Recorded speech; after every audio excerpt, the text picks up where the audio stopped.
So let's go ahead and get started.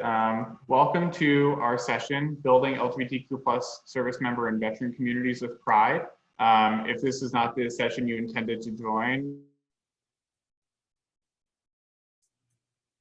no harm, no foul. This is co-hosted by San Diego Pride and Northrop Grumman. And I'd like to first introduce Bob Lay, who regrettably is not able to join us due to a health issue. But Bob's pronouns are he, him, his. He's the program manager for San Diego Pride. So he's done a lot of great work with our community. He's also a Navy veteran, and his email address listed there in case you'd like to reach out. I'd like to turn it over for Clay to introduce himself. Yeah, my name is Clay Kilpatrick. My pronouns are he, him, and his. My current position is the co-chair for the military department for San Diego Pride. I'm fortunate to share that responsibility with Kelly Gilliland, who was unable to attend today. He is an instructor. He's a Navy veteran and is an instructor on the base. I am a Marine Corps veteran, and my email is clay@stpride.org. If you want to reach out to me after this, I'd love to help you any way I can. Well, thank you, Clay, and thank you for your service. Lastly, I'd like to introduce myself. My name is Alex Riolo. My pronouns are he, him, his. I'm a project manager at Northrop Grumman, where we make autonomous aircraft or drones for the military. I also volunteer as the co-manager of San Diego's Pride Parade and lead the ERG for our aeronautics sector. So just to kind of outline how I'd like to structure the discussion today, I'm going to walk you all through the history of San Diego Pride and how we connected with the military community. Really, Clay is going to talk a lot about the investment that he's made there. I'll follow that up with an interview, and we're going to kind of block that into three main areas: understanding what the community is, what the community's needs are, and how we can build that community together. And then we'll be leaving about 15 to 20 minutes for question and answer. It's going to be an informal kind of dialogue between Clay and I, and we'd love to engage you all. I did mention there are polls in the Pathable.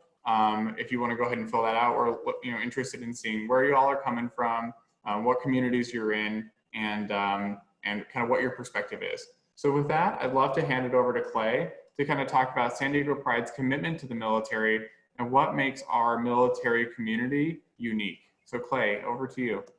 Great, thanks, Alex. And I want to thank everybody who is participating today. I wish we could all be in person, but of course, we'll just say 2020.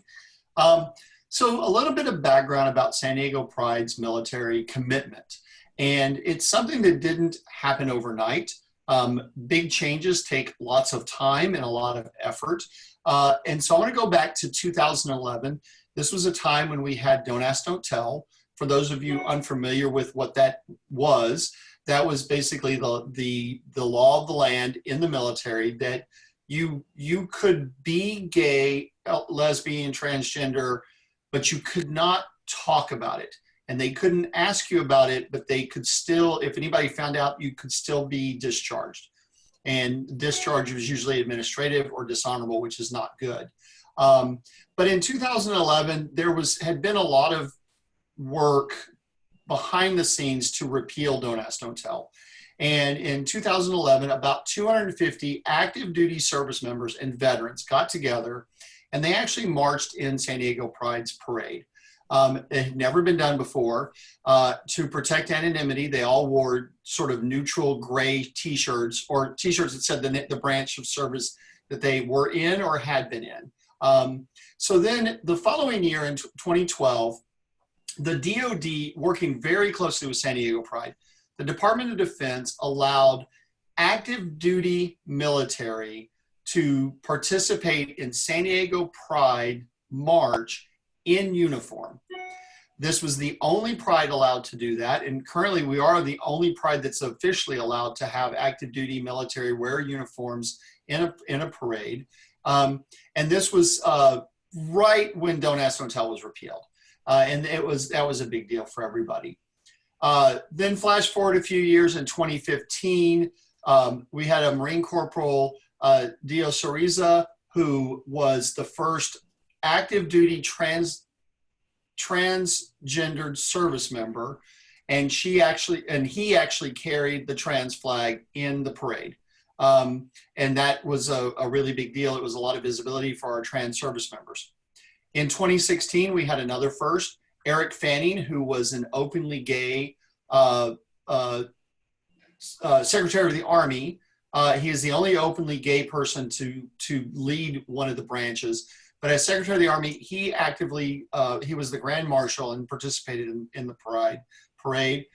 In 2017, we worked with San Diego Padres, our baseball team, and we have had for years, we've had an event called Out at the Park, and we worked with them, and we worked to provide an LGBTQ color guard to present the national colors and the service branches flags at the park. We marched on field. We were recognized as such. That was a first. We've done it ever since then, except for this year. And then we're really happy. In 2018, we reached out to start building community partners. And Northrop Grumman was the first aerospace defense company to step up. And they were the first Defense Department or defense contractors to march in Pride.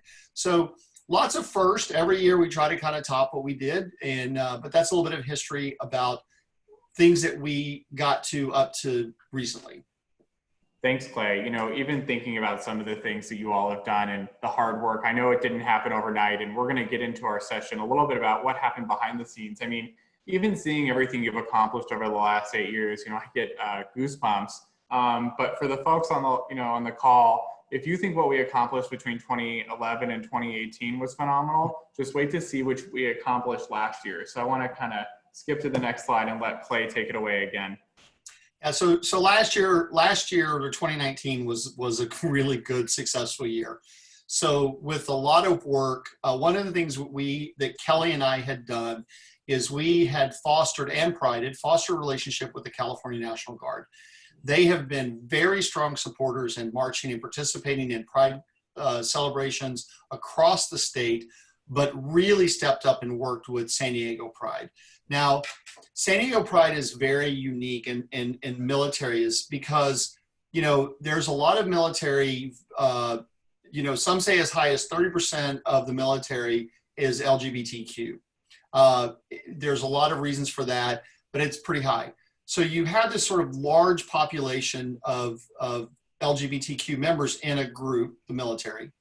Then on top of that, San Diego is a giant, like we are the largest, we have the largest military presence of any place in the world because, you know, we've got multiple Marine Corps bases, we've got Pendleton, we've got the recruit depot at MCRD San Diego, we have Miramar, the air station at Miramar, we have, of course, all the ships that are docked here. So we have a very large military presence. But we worked very hard with the National Guard, and last year, for the first time, we had a transgender reservist Coast Guard member, 15-year veteran, who re-enlisted.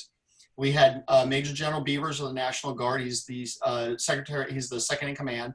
He actually did the swearing-in ceremony. That was televised to over 350,000 people who got to watch that. We're very proud of that. But the big thing we were proud of, Kelly worked very hard for a year, and we had the very first flyover of any military jets over a Pride event in the United States. It's happened in France, it's happened in England, it's happened around the world. But San Diego Pride, with the help of the California National Guard, were the first ones to have it done in the United States. So we're very proud of that.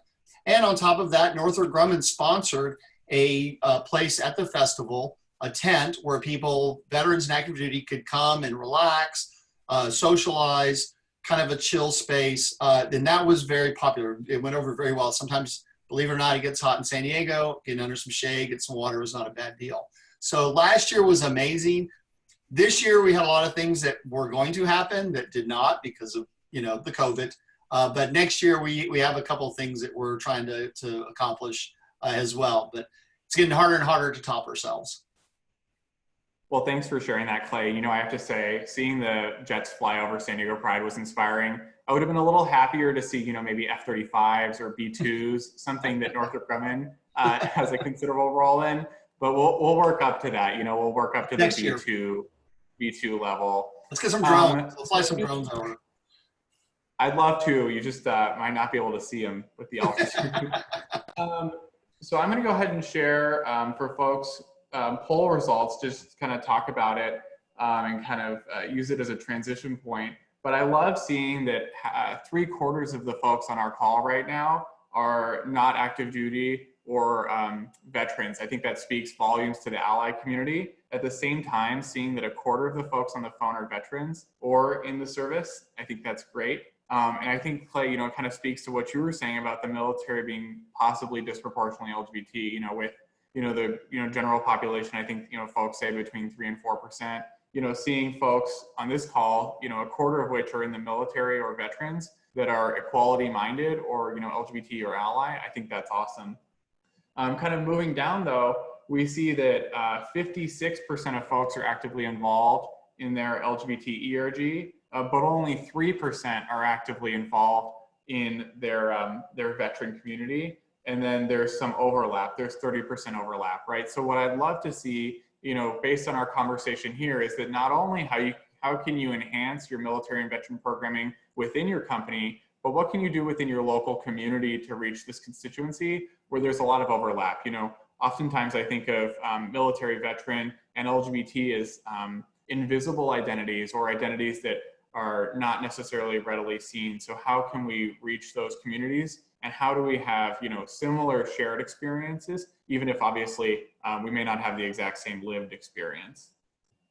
Kind of moving on, great distribution, folks talking about how they're giving back to their community. I see a lot of finance and I see a lot of ongoing volunteering as well as looking to expand. So if you joined my last session, I talked about authentic community engagement, and to give you the kind of gist of it, it's about finding the needs of your community and how can your corporations authentically meet those, and listening to what the need is, not necessarily coming in from the top rope with, you know, money or telling folks how it needs to be. Obviously money and time and talent are important things to donate, but listening to the needs of the community first.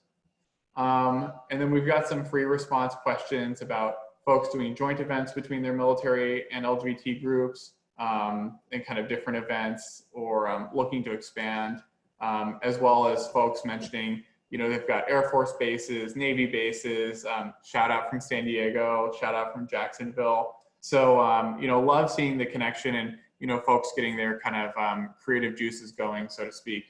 I'm going to put away for the poll for now and skip to some Q&A. I'm going to actually leave it on this slide because I love it so much, but I'm going to go ahead and dive into the Q&A session with Clay. If anybody on the chat has any questions, please feel free to send them in, either to the panelists or to everybody. And as a refresher, I'm going to kind of cluster our discussion between raising awareness as the kind of first piece, showcasing our community, and then discussing what we can do to act in support of our community. So to kick it off, Clay, can you kind of talk about what your experience was like in the military? How did that kind of begin, and how did your early life in the military inform your coming out experience? Sure. So, you know, I was actually in before Don't Ask, Don't Tell. So before Don't Ask, Don't Tell, it was, if we find you, we're going to kick you out. But as a young 18-year-old guy from, you know, kind of a small town, it was sort of, I didn't want to be gay. So I remember distinctly, I was in college. I had no idea what I was doing. The power of marketing. Every day I'd come home and there were these Marine Corps commercials. Travel the world, you know, see things, grow. And I kind of thought to myself, well, I don't want to be gay. There's probably no such thing as a gay Marine. So if I become a Marine, then I won't be gay, which flawless logic that worked till I was about 25 when I kind of realized that it was not a phase. I like guys. And so, you know, I was in the closet. I didn't come out till I was 25. When I came out, I had 2 years of active duty left. And so I pseudo stayed in the closet. I did go out in San Diego. I made a lot of friends, but I definitely lived a double life. Went overseas my last year, and then when my enlistment, after 8 years, my reenlistment was up, I got out and went to college. And I kind of put some of the military stuff behind me, but you can never put it away. It's always a part of you. It's ingrained in who you are as a person. And so I went off and sort of joined corporate America. I've been in corporate America since. But I moved back to San Diego, and I met a young man named Fernando Lopez, when my husband and he were in the chorus together. It's in San Diego. And we became really good friends. He's one of our closest friends. Well, he eventually became the director of operations for San Diego Pride. My husband and I had moved back to San Diego, and he's like, hey, there's this thing we're doing with the military. You should get involved. And so he kind of wrote me in. I got involved and really have just kind of been in since. Fernando is now the executive director of Pride, and he is very supportive of the whole endeavor for us to do this. But then let me just turn this whole thing around is, how does a veteran, like, how do you go from being a veteran to doing this? And, you know, the things that I learned in the military, and I think this is probably true with all the branches, but for me with the Marine Corps, is that, you know, you have two jobs in the military. One is to train and develop everyone under you. The other is to learn from the people above you. And so there's this constant need for seeking self-improvement, trying to learn to be better, to do a better job, to develop the people that report to you. And then, because you never know when you're going to get hit by a bus. And someone's going to have to take your job, or you're going to have to take your one-up job. And so I really developed this passion for mentoring and developing and training. And then in corporate America, you know, I did a lot of, you know, I'm a project manager professionally, and, you know, I like running projects and doing things. And so this for me was a very good fit. I got to get back involved with the veteran community and the active duty community. I get to run a very large program. I mean, we had 300,000 people on the parade route last year. You know, we have anywhere from 150 to 350 active duty reservists, veterans, National Guard participate in the military department contingent. You've got to get them coordinated. We do events all year long. We're out at the park. We provide a color guard for like the Wall of Honor ceremony at the center, which recognizes LGBTQ veterans, and it's a big honor. We do participate in the Veterans Day Parade. So we do things all year long, not just Pride. You know, we do raise money for organizations. So we try to stay pretty active.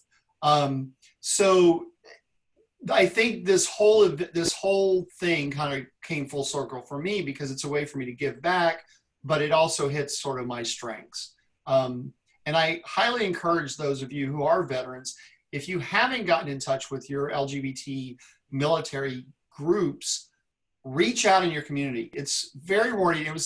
For me, it was amazing how me at the time, the late 40s, not been in the military for 20 plus years, got involved, and how everyone just all the military guys and women that I was working with, sailors, the Marines, just sort of took me in like I had never left.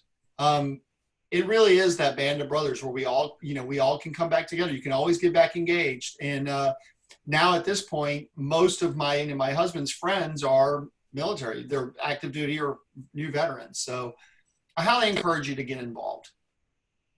Thanks for sharing that, Clay. And I mean, you definitely covered a large swath of what we're going to be discussing during our time together. I'd like to kind of focus in on a specific experience that you may have had. You know, you talked about wanting to join the military because, you know, there's no gay Marines. But what I'd kind of like to touch on is that, you know, did you have any experiences not only coming out as gay as a Marine, but also coming out as a Marine within the LGBT community? You know, I often think back to my experiences, and, you know, folks are, you know, range from surprised to, you know, some may say a little bit appalled or distraught that there's LGBT people working in, you know, military, LGBT people in the, you know, defense and aerospace kind of industries. Can you kind of talk to about that? You know, what some folks would say is maybe an uncomfortable intersection between military and LGBT identities, and how you navigated that within both communities? Yeah, you know, it's interesting, Alex. That's true. Like I know when I was in school and I would say, oh, I'm gay, and I was in the Marine Corps. And they're like, you were in the Marine Corps? I said, yeah, not only was I in the Marine Corps, I was a Marine Corps drill instructor. And it just, you can kind of see their heads explode. And it's sort of like, but you're so nice. Or Yeah, you kind of get that, or like, what's it like being gay? You know, the gay people aren't in the military, because this is back in the early 90s. Um, but you know, now it's so not an issue anymore. I mean, people kind of know there's gay people in the military, and it is pretty nice that it's not a problem. At least it hasn't been for me. I've actually been, it's been very accepting, and but I think it's a part of the climate. Just the younger generation doesn't care, and so I've kind of benefited from a lot of that stuff. So yeah, it's kind of nice. That makes sense. Thanks for sharing, Clay. So you mentioned you were a Marine for 8 years. You were a drill instructor or drill sergeant. Kind of what was the transition like getting out? You know, you mentioned that, you know, Don't Ask, Don't Tell was in effect while you were serving. Can you kind of talk about getting out and then transitioning into civilian life, and maybe how your time in the military prepared you for that civilian life, or maybe possibly didn't prepare you? Yeah, well, no, I mean, when I got out, Don't Ask, Don't Tell had not been, I got out right before that was put into place. But as soon as had my honorable discharge, I was out. I was a college student. I was a, you know, 27-year-old college freshman. It was awesome. But you know, I put the military behind me. It was like part of me, but it wasn't the forefront of me.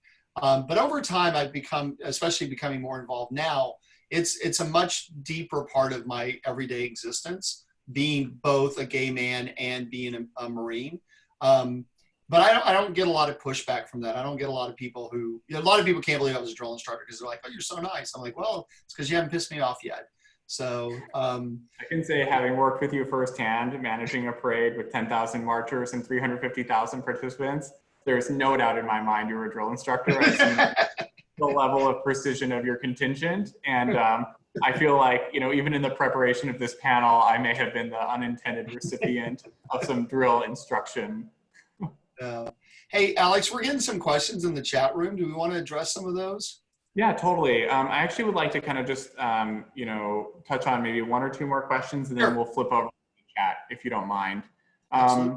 But, you know, already touched on how you got involved with San Diego Pride. And can you kind of talk about maybe, and this could answer some of the questions in the chat, what some of the headwinds with the military contingent may have been? You know, apprehension for folks to join. You mentioned that in 2011, people marched before Don't Ask, Don't Tell was even repealed. So I would imagine there was even a lot of fear and angst.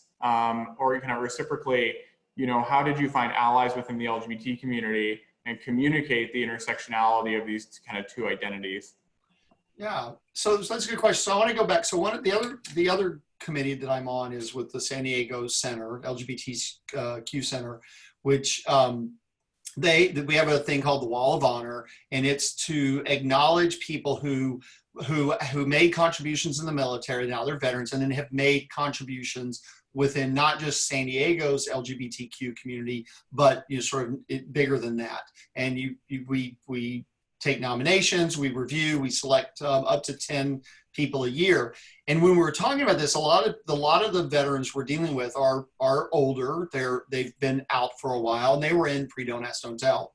And you know, we were talking to one of the sailors that's going to be recognized at the ceremony in November, that he remembers being stationed at North Island and coming to Hillcrest. So those of you not familiar with San Diego, Hillcrest is the gay area. It's, you know, it's the Castro of San Diego, or the Montrose of Houston. It's Boys Town of Chicago. It's the gayborhood, right? So even when I was in, everyone knew Hillcrest was gay. If you were in Hillcrest, you could be at McDonald's. Like, oh, you're at the gay McDonald's. You know, you're just, the homophobia was thick. But he remembers that he would like have to leave base and then, you know, put on a hat and kind of wear a jacket to hide his haircut, to come to Hillcrest to find his people, right? And that story is so common. Like it's, you know, even when you're in the closet, you just want to find your tribe and find the people that you can associate with. And then he would go back to the base and be, you know, straight Navy boy. And just that, living that duality, that life, that double life, it's just not healthy. And, you know, when I kind of hit that point, I'd been out for about a year and going out in bars and meeting people, but I was always afraid I was going to get caught. To the point that if I was in Hillcrest, I had a car cover. I put a car cover over the car because I had a military sticker. We used to have military stickers on the windshield because I didn't want anybody to identify me as being, you know, on from base. But always afraid I was going to get caught, you know, watching people get hunted, watching people get caught, getting drummed out, dishonored, like kicked out. It's hard. But when I was getting out, my captain, when I was checking out, he kind of said, hey, you know, Sergeant Kilpatrick, you're getting out, you're going to college. You should come back as an officer. And because you are exactly the type of Marine that the officer corps needs and the Marine Corps needs. And I kind of gave him well, I want to be a civilian and I want to go to corporate America and make a lot of money. I've always wondered if his opinion would have changed if I had said, but I'm gay and I can't be gay in the military.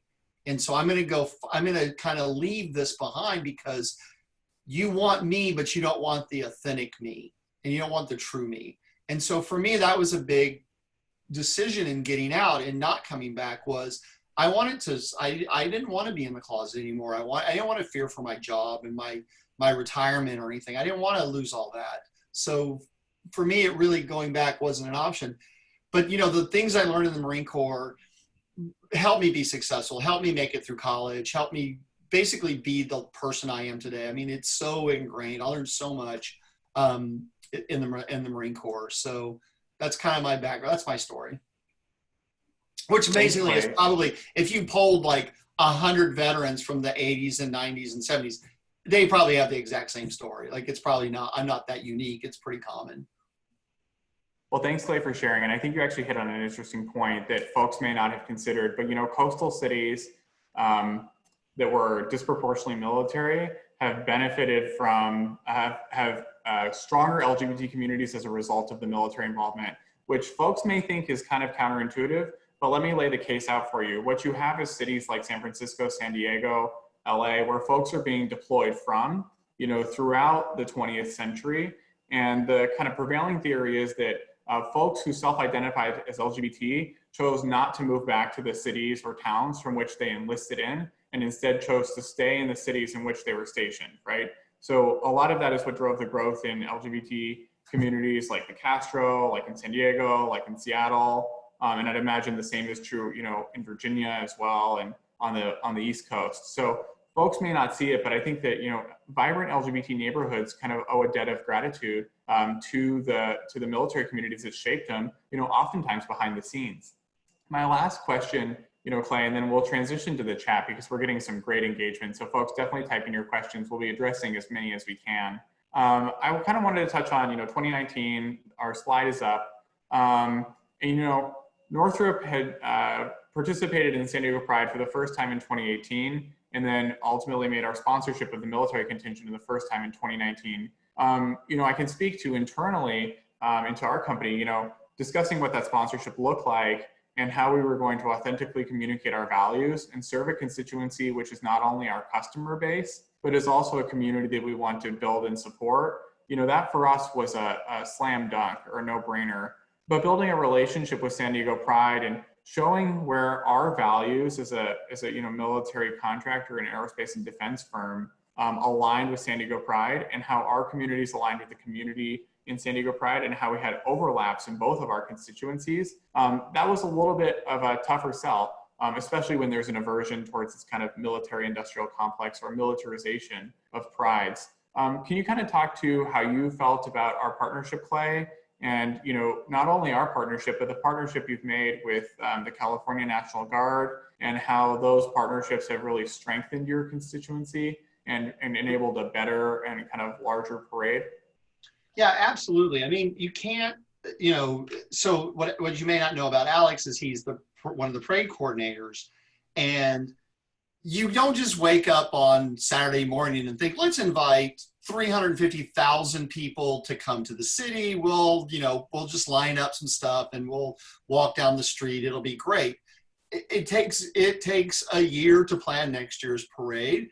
And that's how we think too. It takes us a long time to do it. Even if we've done it before, there's always a unique special challenge every year.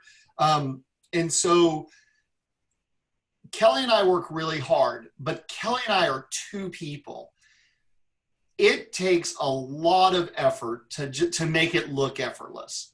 And, you know, we have reached out to our active duty military. We have a military liaison who helps us coordinate that. We've worked very hard year over year to build a relationship with the National Guard so that they would trust us. So when we asked Major General Beavers in 2018 and said, hey, next year we want airplanes, you know, and he's like, let's do it. You know, that didn't happen just overnight. Like, it took us years to develop a relationship where we could even ask that question.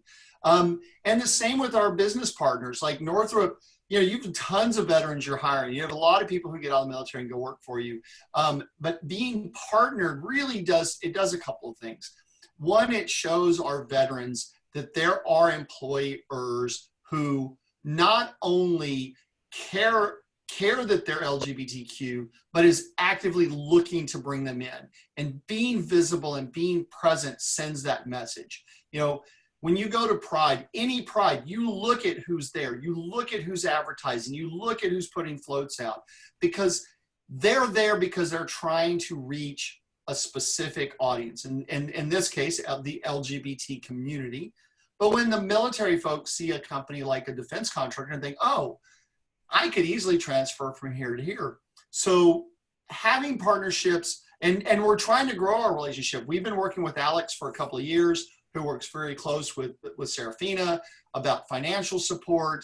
But then how can we partner to do better? How can we come to their company and do, hey, it's Pride Awareness Week. Can you come and do presentations? Kelly and I go all the time around June, July timeframe, and we do sort of hour-long talks about, you know, the military and gay and all that stuff.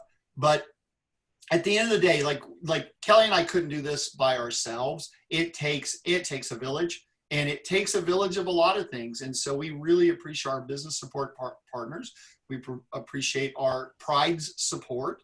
We appreciate the military, the active duty, the reserves, the veteran communities, everything.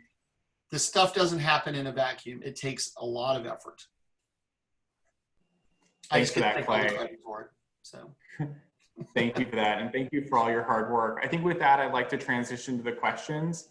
So the first question we have from Lynn. Lynn says, working in a red state, what can we do to become more visible but remain safe? My state is not an LGBT-friendly state. And so kind of, you know, I'd like to provide an initial cut on that, Lynn. And, you know, this will kind of answer some questions further along in the chat. But when I think about building intersectional coalitions, and when I even think about my own identity, right? Like, for instance, I'm a white presenting, though I don't necessarily fully identify as white, male presenting, you know, cisgendered person, right? There are certain things that are readily visible from the outside. I mean, you all on the chat, or, you know, on this conversation can kind of see it, but there's other identities that I have as well. You know, you may not know that, you know, I'm a first generation American, for instance, right? So I think about externally visible identities, which may or may not be appropriately interpreted, and visibilities which really require getting to know somebody. And when I think about the identities that, you know, you need to know somebody to understand, I think about LGBT identity, I think about veteran status, I think about, you know, ability or disability, you know, socioeconomic, certain things that you can't necessarily tell by just looking at somebody. And I think that's where we have a common shared experience that we're always having to come out, right? You know, whether or not you're coming out as gay or coming out as a veteran, right? When I was coming out, somebody said, you know, it doesn't, you don't have to stop coming out, but it does get easier over time. So kind of from my perspective on the corporate side and as a non-military person, my guidance would be, how can you anchor your conversation around shared common experiences or common feelings, even if we have totally different life backgrounds? I don't know, Clay, do you have maybe something that's a little bit more practical or actionable about how we can kind of connect with folks in states that are historically, you know, not very LGBT friendly? Yeah, you know, that's a good question. And, you know, it really comes down to being visible. You know, Harvey Milk kind of said, it's hard to vote, I'll paraphrase, it's hard to vote away people's rights when you know those people. And, you know, it's hard to hate gay people when you know gay people and you find out you have gay people in your family, right? So, you know, the big thing is be visible, be active and visible, and you know, don't be afraid or ashamed of being out there. You know, I'm lucky. I'm 6'3".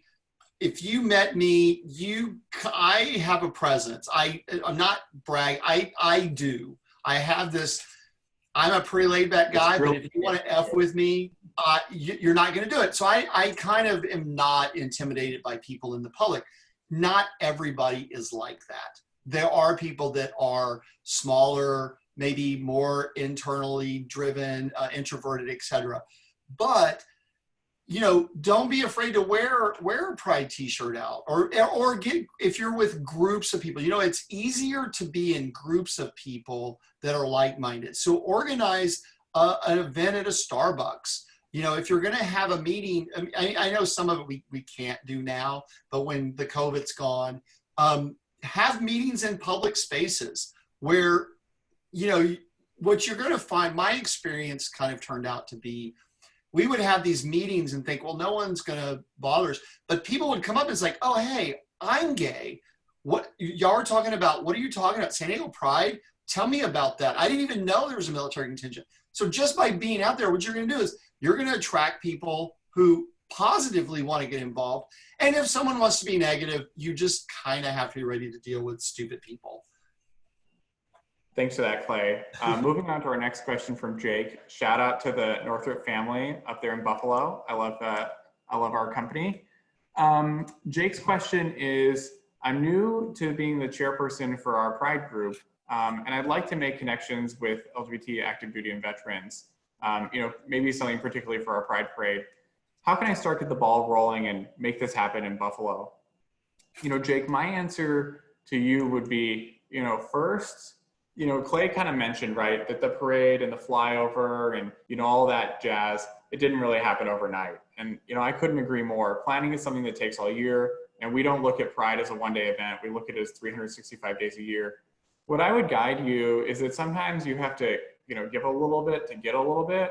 And what your initial involvements with your active duty and veterans community may look like is, how can we support you with a 4th of July parade or a Veterans Day parade, or how can we do programming that supports our community, you know, your community? And then when Pride rolls around in June or July, that's when you kind of get the reciprocity and say, you know, we helped you out, you know, we built an authentic connection, you know, maybe you can help us, you know, present the colors or lead some kind of activity for us. So I kind of think of it as, you know, invest in the communities and, you know, you'll see a return. Yeah, I want to touch on that. So like one of the things that we've started doing a lot more is we have started participating in the Veterans Day Parade.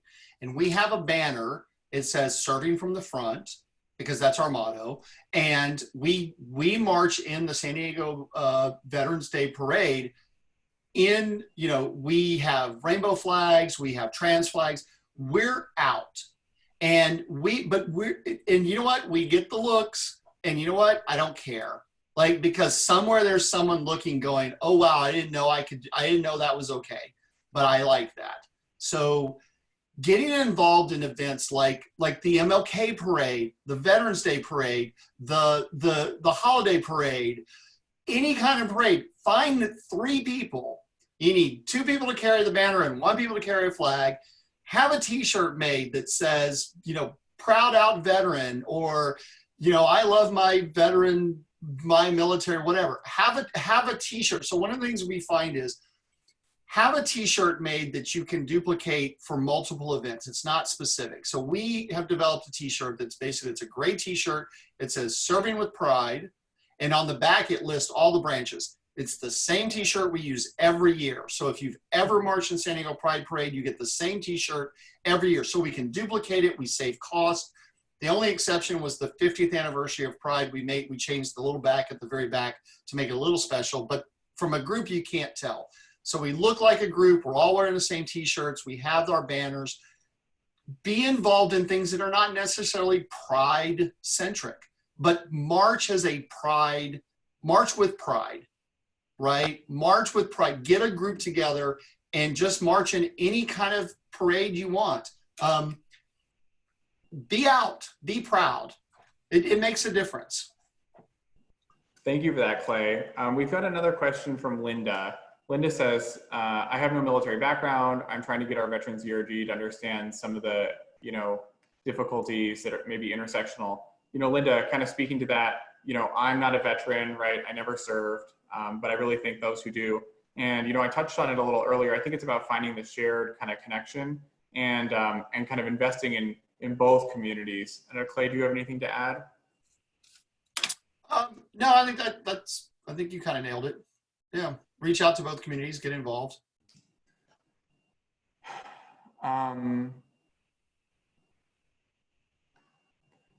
So I'll ask another question, or I'll answer this question from Sloan that I feel may be directed towards me. Have other folks working in defense industries had people in the LGBT community attacking you for supporting the DoD? For instance, equating DoD support, as kind of part of the military-industrial complex that may be potentially undermining LGBT progress. Sloan, to answer your question, when I think about, Northrop's involvement, I think of it as more than just a parade, more than just marching, right? More than just San Diego. So when I think about the things we've done as a company, right, we've, obviously we're HRC, whatever, 100% scored. We participate in things like, Out and Equal. But beyond that, we're major financial donors, to San Diego Pride, major financial donors to the Stonewall National Monument in New York. And then, it's more than just money, right? You have to look at the action. So some of the things that I think we've done, or some of the things that I know we've done that I think speak volumes to our values, is signing on to the amicus brief, supporting LGBT non-discrimination at the Supreme Court level, right? So you look at it not only from a dollars perspective, not only from our actions, but from our top level leadership, right? So to anybody who's going to challenge me at Northrop Grumman that says, you're not supporting the LGBT community, let me tell you this, I'm a Fortune 100 company. I'm working to change the laws of the land. I'm donating our money and our time to our LGBT community. I'm providing jobs for veterans, jobs for LGBT people. So while you may not agree with the products we sell or how they're used, you can't question my values and my investment in our community. Next question, kind of going down the list. So Alex, there's a lot of, I've been kind of reading the stuff. There's a lot of stuff about gender and current administration and how all the current stuff that's going on. So I'd kind of like to touch on that if that's okay. Yeah, please do. Okay, so there's several questions around this area. So I'm just going to kind of tell you what's going on with the T community. It's interesting. So through Pride, we have gotten in touch with a woman named Angela, who is the one who re-enlisted, and she's a reservist in the Coast Guard. And we've been working with her for I met her about 1.5 years ago. She's become one of my best friends, and has introduced me to the transgender community. It's not a community I really knew anything about, and not because you kind of know who you know. But like I met Vander when he carried the flag, and then I started meeting more and more transgender people. And it really opened my eyes about the struggles that they face and how they do have unique issues and things like that. And as a result, Angela ran a group called Out Proud, or she had an organization for transgender service members. We invited her to join the military department and become and to keep her group as a group, but make it part of our department so that we could support her with resources and even just having a copy machine, where she can and being able to have, we have San Diego Pride's marketing director. If she has an event, she doesn't have to do the marketing. She can go to our marketing department and say, hey, look, you have this whole thing that can support your organization.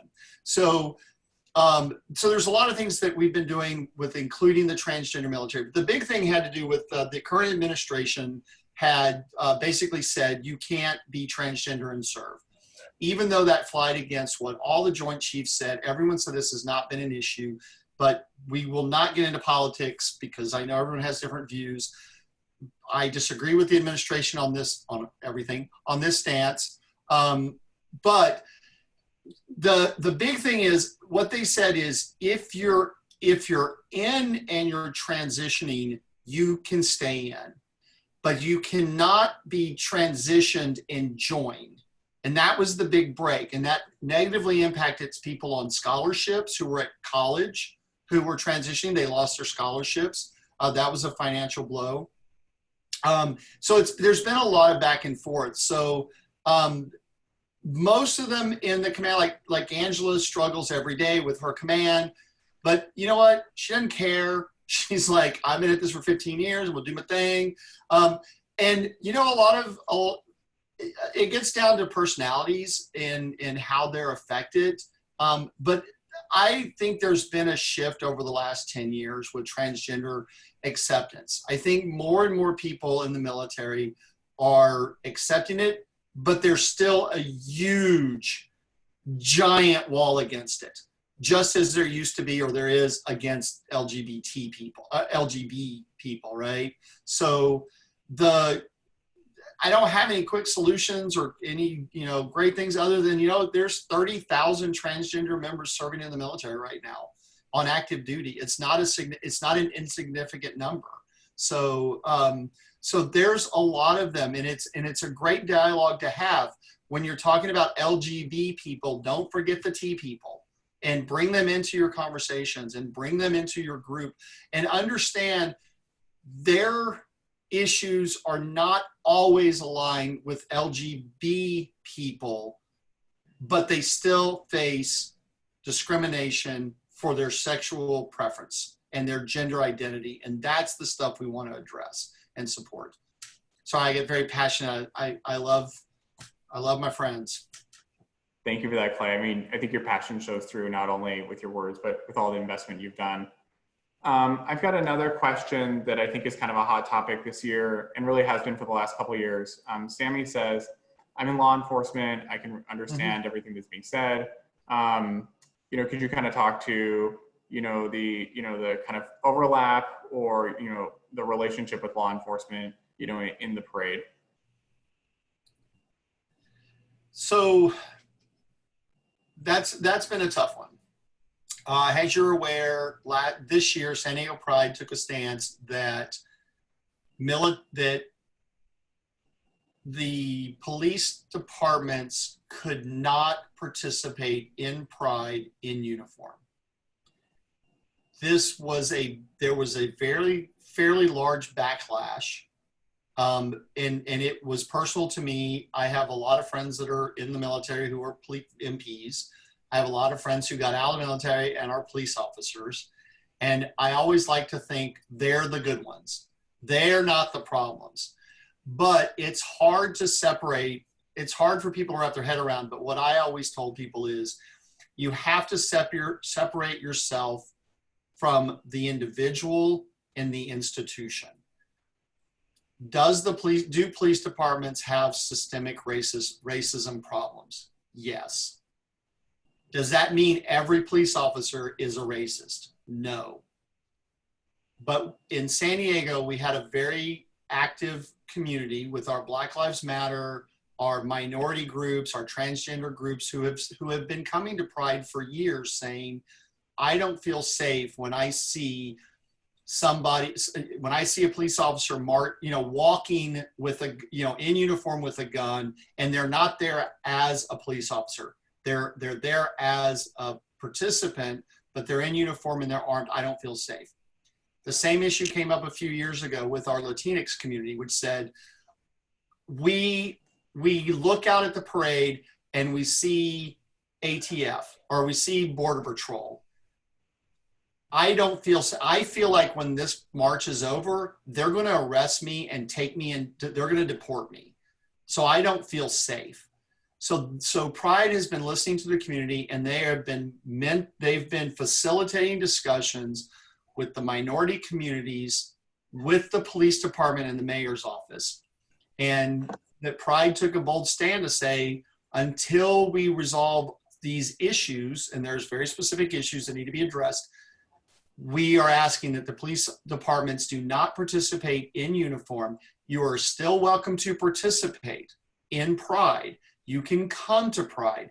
You can volunteer at Pride. You just can't wear a uniform. And it's a very tough, it's been a pretty tough discussion point for several months now. So it's because everyone has a very strong opinion one way or the other.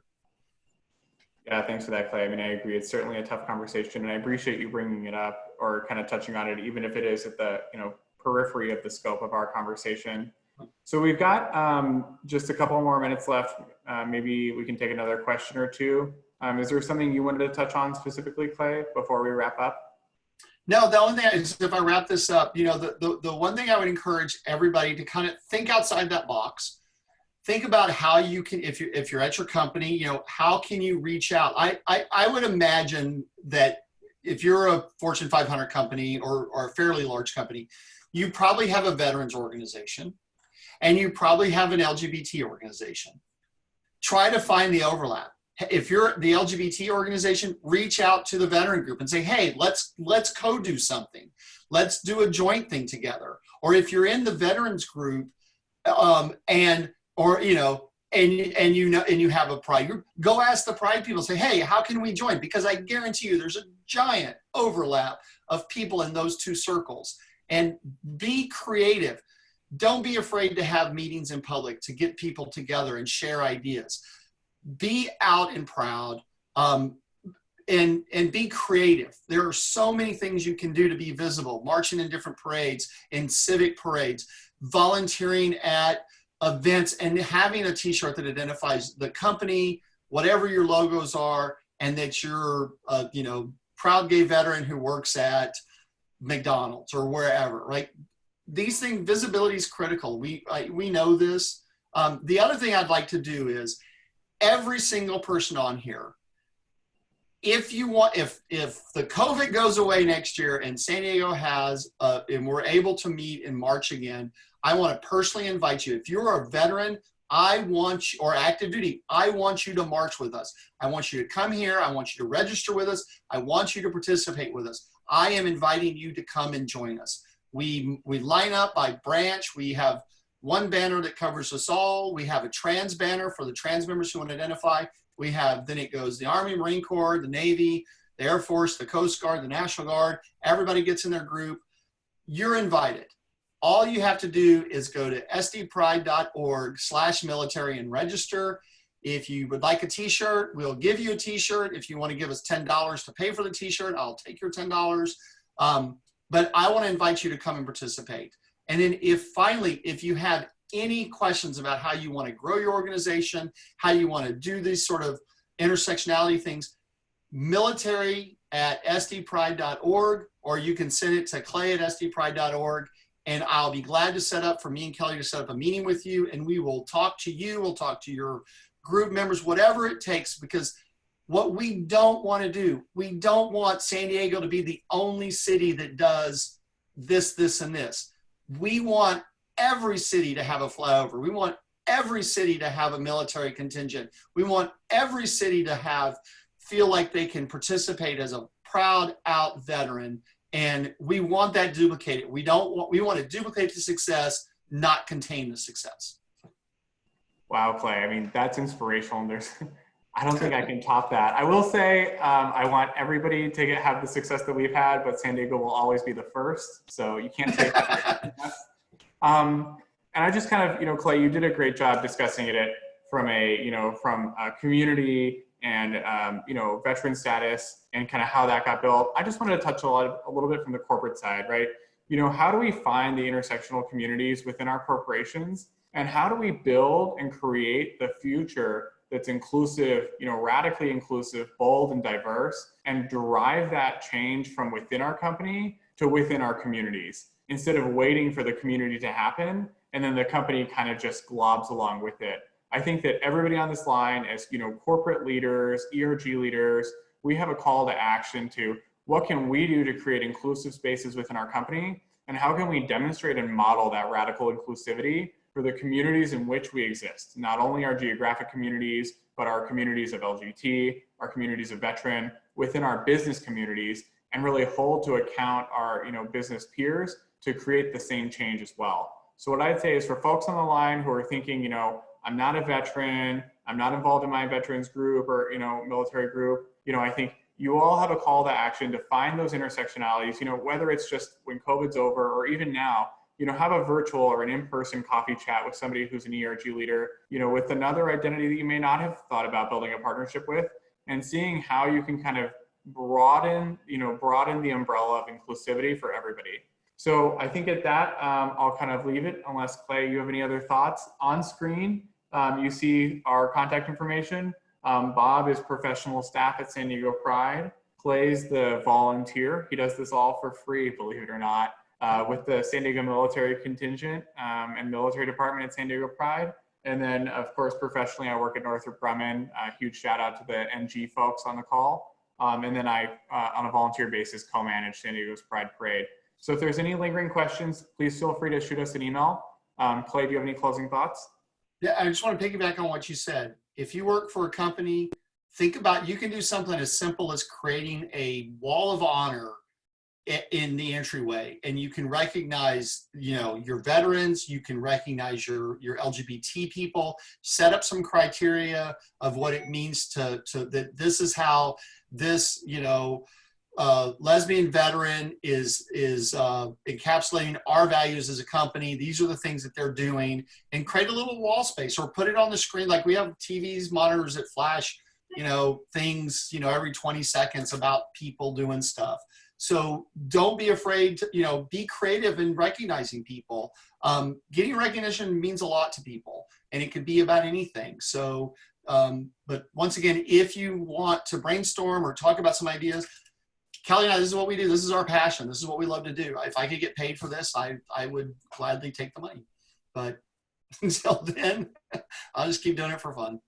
Well, thank you, Clay. I appreciate it. And before we wrap up, I do want to give a shout out to our O&E staff support, Deborah. Thanks so much for your help behind the scenes. Enjoy the rest of your conference and looking forward to chatting. See you all later. Thanks, everybody.